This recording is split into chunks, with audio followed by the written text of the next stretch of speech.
The community has supported us along the way. Some didn't believe that we could do what we're doing. Well, I don't even think we really realized what we were going to accomplish over these years. Mixing drinks, making wine, and a special place to enjoy with friends and family. Welcome to Pocono Mountains Podcast, everyone. I'm your host, Jim Hamill. This is Season 5, Episode 8. We have paid a visit many times over the years at Mountain View Vineyard, the only winery, brewery, and distillery in the Poconos. Linda and Randy Rice have devoted their lives to the cultivation of the grapes and a business model that's inviting and always expanding. This season, there's a lot on tap, including food and live music, to name a few, and Diana stopped by recently to feature the stop on the Pocono Beverage Trail. More with Dee and Linda in just a bit. The Poconos is a year-round destination for millions, with 2,400 square miles of mountains, forests, lakes, and rivers. With historic downtowns and iconic family resorts, it's the perfect getaway. You can always find out more at PoconoMountains.com or watch PTN, the Pocono Television Network, streaming live 24/7. Now, back to the episode. The summer season is almost here, and with it, plenty of chances to enjoy some adult beverages at one of the best one-stop shops anywhere. Mountain View Vineyard, winery, brewery, and distillery. There's yoga events, tours, hay rides, all planned for the coming months. Dee will feature the story in the June Pocono Mountains magazine. For now, here's her extended interview with Linda Rice. Enjoy. So I'm so excited to sit here with Linda, one of the owners of Mountain View Vineyard, with her husband, Randy. So Linda, tell me, what gave you guys that fire inside to say, hey, we have a tasting room, but now we want to buy this land and start a winery? So it wasn't our idea. Actually, some folks came to visit us. They live beyond our field, and they said, there's this gorgeous property. It's 90 acres, and it is about to go on the market and be subdivided into 30 or 40 homes. Is there any chance you can rescue it? And we both looked at each other and were like, 90 acres? How much money? No way, no how. And, I couldn't sleep for 3 days. And so I said to Randy, can we at least go and see it? And he didn't want to, because he said, I know you. If you go see it, you're going to fall in love with it and you will figure out how to buy it. And sure enough, I always tell people I put all 13 of our grandkids up for collateral and we were able to buy this property. And it's been such a blessing. We had outgrown our space. We had cut down on an almost 6-acre parcel over on Neola Road where we started. We cut down 4 acres to plant vines, and it just was not enough to keep up with demand. So here we were able to expand, and so far we have almost 14 acres planted. Wow. Yeah. So from that first little dream inside that you're like, hey, I love it, we're going to buy it. Do you remember planting that first vine, and now from that first day till now how it's evolved? Tell me about that. Oh, yes. So our original property, we did everything by hand. We cut the trees down ourselves. We had to use a backhoe to dig the holes and plant by hand. And we were really blessed to make friends with someone, Royce Featherman, who owns Eagle Rest Cellars. And he came and helped us, and he used his Christmas tree planter. Mm-hmm. And we got planted in one day, what took us years at the other property. So it was just so amazing. And then the next year we planted, it took a day and a half to plant another large section of vineyard. And then the next year it took a day to plant another section. So this property was just amazing in that the trees were already down, so we didn't have to do any clearing. And I don't know if you've seen any pictures from our kind of transformation. Pre-COVID, there was no patio here. When COVID hit, we had white banquet tables and chairs spread all over the lawn. And since then, every year we add something new for the guests to make their experience better and better. So we had added a patio. We've added, over the years, 3 different outside stone bars that have pizza ovens, grill. And then we have I think everyone's favorite, the Arundel bar, named after our first planting of Arundel grapes. It's named after the city in Frozen and our vine. And it's filled with frozen treats. So that's where we serve our slushies, and we serve our frozen Dole Whip, wine infused, spirits infused, or non-alcoholic. So we have something for everyone. And so it's It's been a wild transformation, actually. I love like the guests and the community are so important to you and Randy.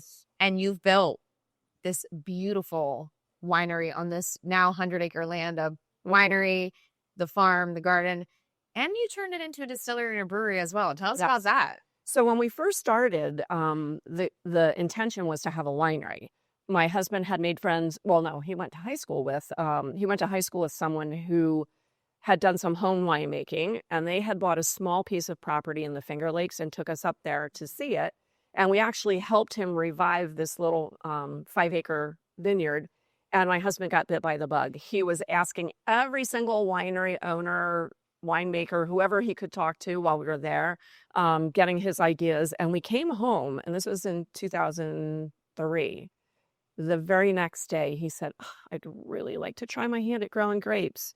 And I thought he was insane because we owned a piece of property. This one, like I said, the trees for at least half of the property are already down. It was cornfields, hay, but that property was totally wooded, and it was on the side of a really steep mountain. So I thought he was just insane. So anyway, long story short, it took 6 years between cutting trees down, planting vines, and for them to be productive to open our winery. So we opened September 1st of 2009 on our 20th wedding anniversary. And then like 3 or 4 years later, he said, I'm watching and I see women enjoying the wine, and not to be sexist, but a lot of times the man is just standing there like, I'm bored out of my mind. So he said, I really think we should get into distilling. And I said, I don't think that's a good idea because I know what's going to happen. There's a lot of paperwork and I'm going to get stuck doing all the paperwork. And that's what he goes, oh, no, I promise I'll help you. Well, that lasted a month. So that's my biggest job, is making sure we have all of the state and federal documentation and excise taxes taken care of. So we ended up, because brandy, that was our first product, distilled spirits product, it's actually a natural byproduct of wine. So it made sense to transition into that. And then he learned how to make apple pie moonshine. And that to this day is still like I think it's the biggest seller of our spirits. It's fun. It sounds delicious. It's so much fun. It's like having dessert in a glass. And so we started distilling. And then as we were designing this building, he said, I've been doing my research. And he says, beer drinkers far outnumber wine and spirits drinkers. I think we ought to add the third. And I'm like, what? Are you crazy? Are you crazy? But you know what? We support each other. He comes up with the vision, the ideas, and then I help him bring it to fruition. So perfect match. I typically do the marketing side of it, or had done the marketing side. So we're the only alcohol establishment in this region that actually produces wine, beer, and distilled spirits. And then on top of it, we're able to bring in any other Pennsylvania-made product. So if we don't produce rum right now or tequila, so we will bring in a Pennsylvania product. But what you have here in front of you, this beautiful concoction, that is honey bourbon lemonade. And it's made with our honey bourbon, and we collaborate with a local honey producer. So it is Mandy the Beach Armor. She's up in Swiftwater, and so we use her honey to produce this. And then we have a maple bourbon that's equally yummy, made with Dutch Hill Preserves maple syrup. So we like to collaborate when we can. I was going to say, you guys are like a powerhouse couple. It's like the vision, and then you make it happen. And then on top of that, the food. Where did that come from? So actually, when we were designing the building, originally the plan was to have an office in that space that is now our kitchen. And, we were looking around at the other wineries and breweries, and a lot of them, very few of them had food. And so we decided to, bite the bullet, spend the extra money, and turn that into a kitchen. And that was like one of the best decisions we ever made during this whole journey, because right now food makes up about 30% of our sales. And guests love the fact that they can come and eat and drink at the same time. So another question I have for you, you guys live on property. How does it feel to kind of like live, breathe, and eat your dream and your passion every day? Because you built here on your land, you have by hand built this vineyard and everything here. How's it feel?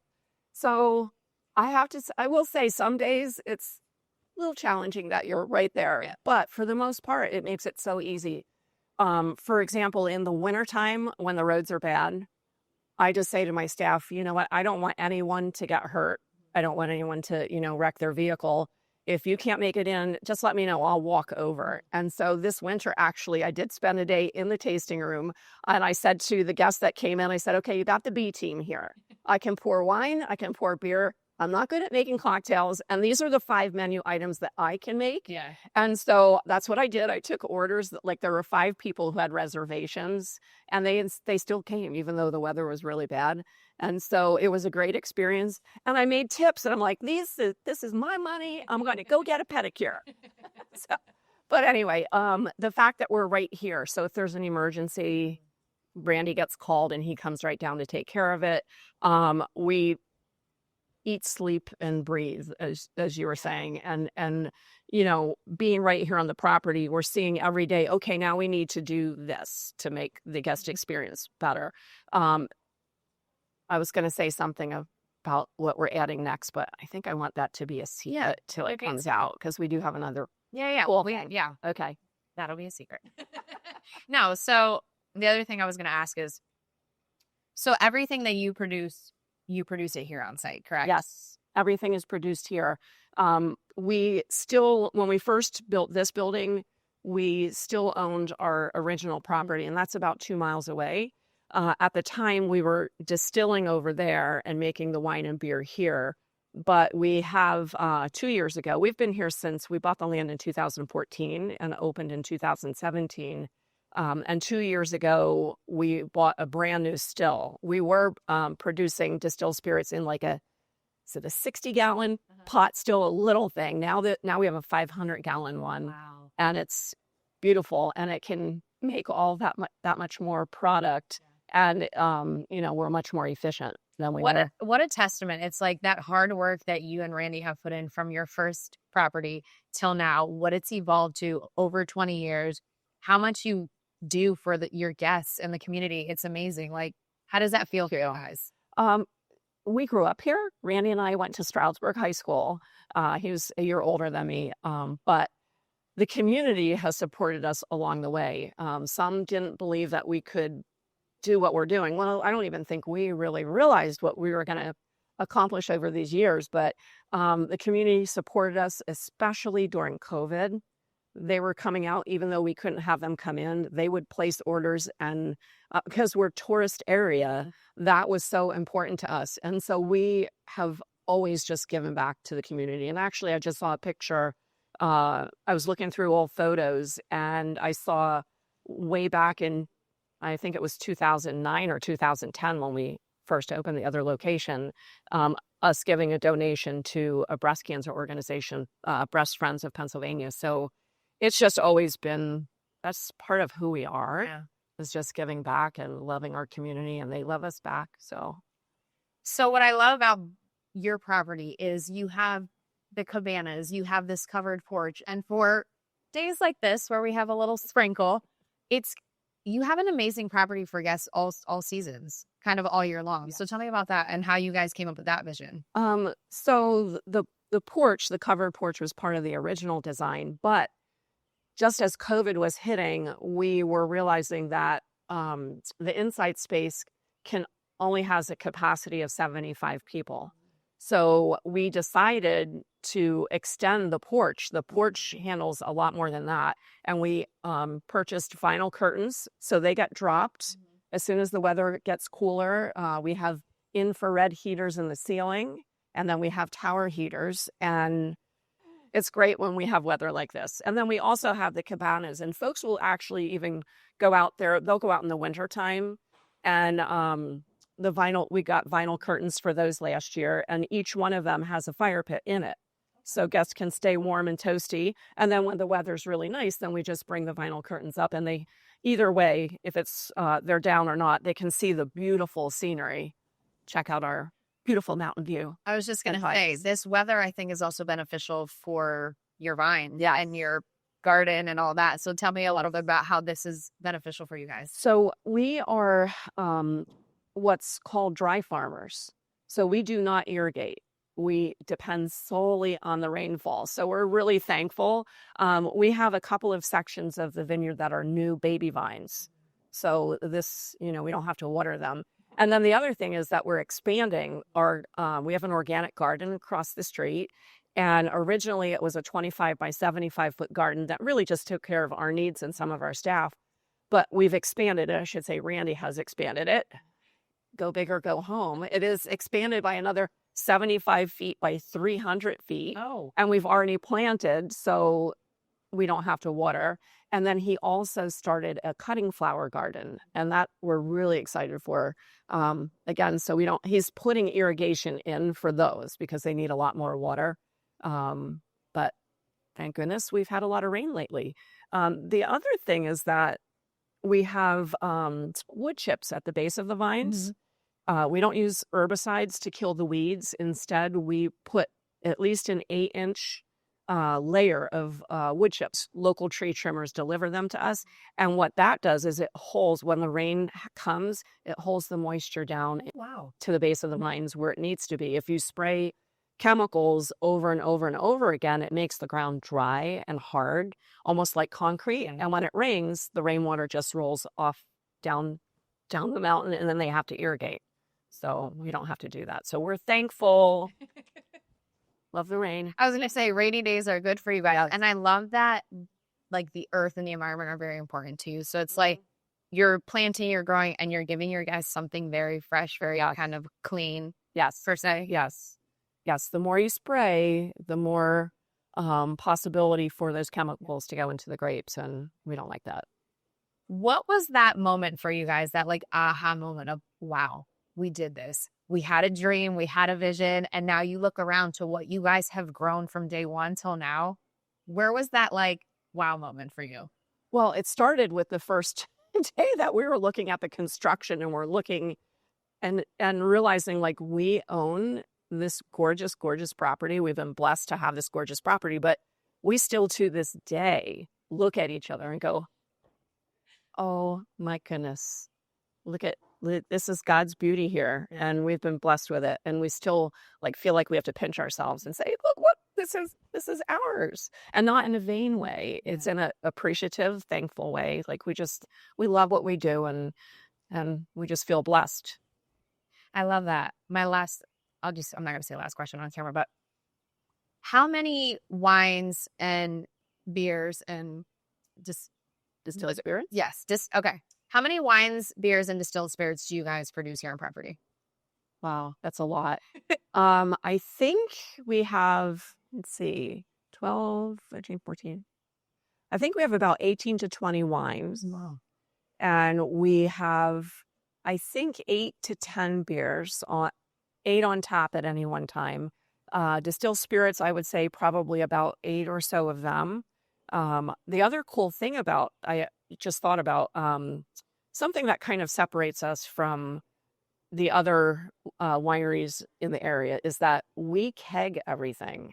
And that was another one. Randy he's the one who comes up with the vision, and then we run with it.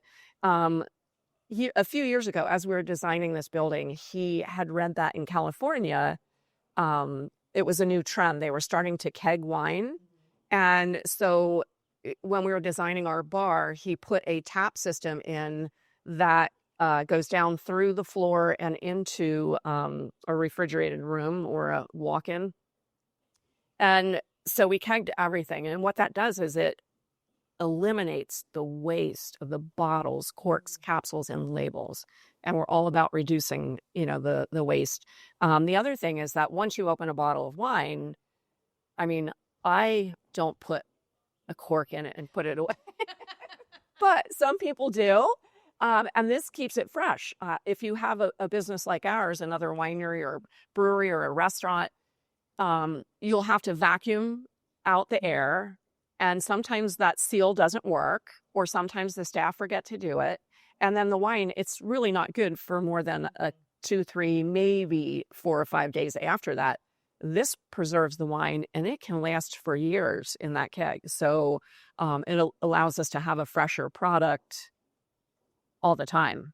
I'm excited because we're going to get to check out that room where you guys make everything. Yeah. So that'll be fun. Randy will join us later. Yes. Should we try this? Oh, sure. See. Cheers. Cheers. And this was the honey bourbon? Honey bourbon. Wow. That's amazing. That's really good. I can't wait to try everything else you guys have here. Yes, this is my favorite. Bliss Bubbly. I think every day is a reason to celebrate. So I drink sparkling wine most of the time. So can you also tell me about the harvest that you guys do every year? Yes, that is our most fun time of the year. That's like where it all comes to fruition. For years, we had the community come out and help us. We had volunteers. They would come and help pick the grapes, and then we would have like a little party afterwards. But as the vines here started to grow and produce more fruit, we found that it went from taking a day to 4 weeks. Oh, wow. It was awful. It was awful. 4 weeks, and we only had volunteers for maybe 2 afternoons out of that. We had a couple of friends that helped us, but for the most part, a lot of it was done by Randy and I. And at the end of the 4 weeks, we're like, oh, we can't do this. We just cannot do this anymore. So we did some research and we invested in a harvesting machine. And it was very expensive, but it took harvesting from 4 weeks to 4 days. Yeah. And it cost like a person's salary, but we only have to pay for 5 years. And I got to pick when we pay. So we pay on November 1st, which is at the end of our busy season. And we only have 2 more years to go, counting this year. And I'm thrilled. And then it will last for years to come. So it was a great investment. And, when we first started out, we did everything by hand. We had very small equipment. It is a very capital intensive business. So we purchased something like once a year. It's something else new for the production side and to make everyone's job easier. And then we're always adding some more things for the community and the guests that visit us. So yeah, glad we bought that machine. I like it. Harvesting day is the fun day. Mm-hmm. Do you think that, or did you think that it would evolve to where it is today? No, we actually, as a business, we started as a mom and pop, and we expected that was where we were going to be forever. And my husband was quite happy with that because even though he's the visionary, he was never a big risk taker, and he's changed his thought process on that a lot. But when it comes to the equipment too, we thought we were going to be stuck doing it all by hand forever. And we're thankful that we're able to add, even though there's some people aren't crazy about mechanization, but it's necessary when you grow to the size property that we have. And actually, we just bought another piece of equipment because we don't like using herbicides to get rid of the weeds. It was like a never-ending battle trying to keep up with, like using a weed whacker with an industrial blade to get some of the big weeds out of there. Now we have a machine that my husband, we just got it, that he pulls it behind the tractor, and it will say this is a vine. It will dig the roots of the weeds, and it has a touch arm that will hit the vine back out and go around it and goes and gets weeds and then comes back out. My staff is so thrilled. Again, making their job a whole lot easier. And it just, keeps us from having to use chemicals. Well, I love that a labor of love that started by hand has now grown into this amazing, beautiful property. Thank you for sitting here with me today. Thank you. On me your story through your words. And now we're going to kind of check out the property. Awesome. Mountain View Vineyard, one of the premier stops on the Pocono Beverage Trail. Find out more at PoconoMountains.com. Thanks for listening to Pocono Mountains Podcast. We'll have a new episode each week, highlighting lots of the fun things you can experience while you're visiting the Poconos. Subscribe and leave a review and/or comment on whatever platform you listen. We know you want value in a vacation. And in the Pocono Mountains, you'll find all the big city tastes without the big city prices. When you vacation with us, you experience down-home hospitality at an easy price. You save. Saving means more to explore, more to relax, more ways to reconnect with loved ones, and more happy. You like that? So, visit us. You'll find value, charm, and, well, be happier. We're back. Thanks for listening to Pocono Mountains Podcast. I'm Jim Hamill. Now for a Pocono Mountains Podcast Extra. Just last year, we updated a few stops on the Pocono Beverage Trail, a new log tavern outpost, gift shop Here and Now in Holmesdale, and Runaway Train's new outdoor patio. Enjoy.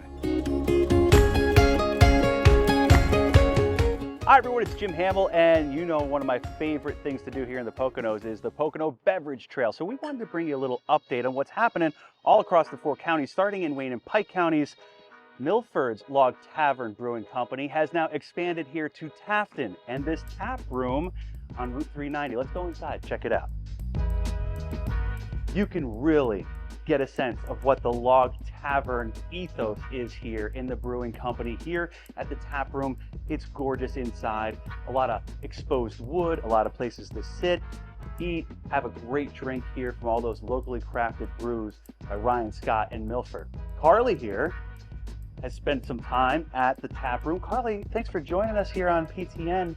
What is this tap room all about? So we have 18 beers on tap here. It's all brewed in our Milford location, which is our original location that opened in 2018. We also do offer some mixed drinks as well as some wine, some alcoholic smoothies, and 4-packs to go for mostly all of our beers that we have on tap. We're in a nice wooded area, outdoor seating, pavilions that are covered. It's a great setup in the woods here. And when it gets cooler, you guys got the fire. Yeah, we have a fire pit outside, as well as it's double walled, so it's inside too to enjoy the atmosphere inside. Indoor, outdoor fire pits, and it's also dog friendly. It's dog friendly, yes. Yes, please bring your pups. We love them. Very cool. Carly, thank you so much. And I'm going to take some Smashing Pumpkins and Logtoberfest to go for our next stop on the beverage trail. Amazing. Thanks for having us. Yes, thank you so much. Pleasure.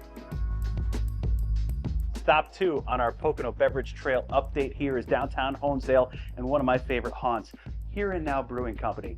This is the Here and Now gift shop. Lots of cool, eclectic stuff all around, including art, locally made stuff, and swag. But also, we're going to stop on over here, check out Elena Probst.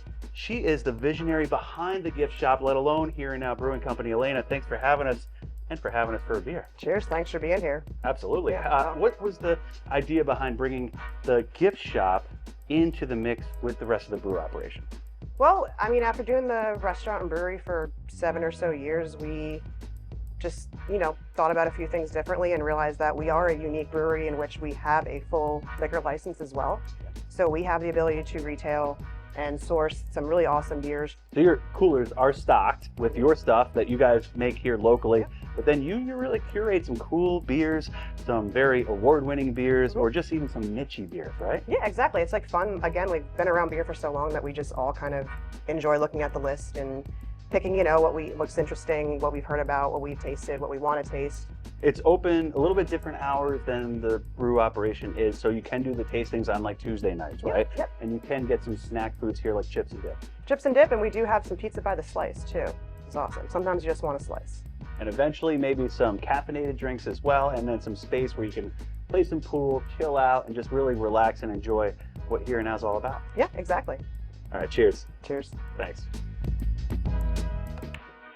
All right, so if you do need a break while you're out there on the Pocono Beverage Trail, you can come here to Runaway Train Brewery in Honesdale. They've got a new game room upstairs here with billiards tables, shuffleboard, of course, their locally crafted beers, and they've got some dart boards too. Plus, we want to check out the new patio in just a moment. This is a great addition to the brewery here, where you can have a sip, and you can have a lot of fun too.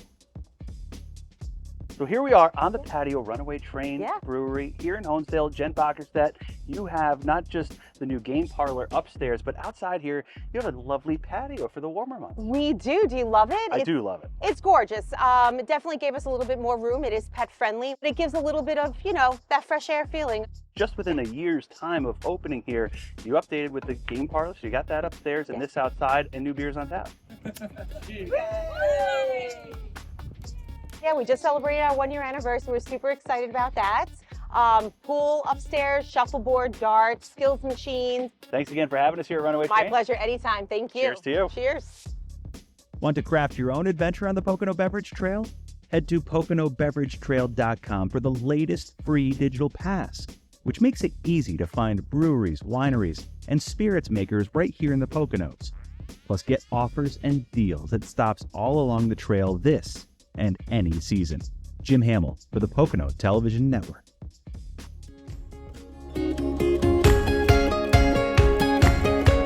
Lots of places to enjoy some craft beverages across the Pocono Mountains. Just head to PoconoBeverageTrail.com. Get that free digital passport. We hope you enjoyed Pocono Mountains podcast, everyone.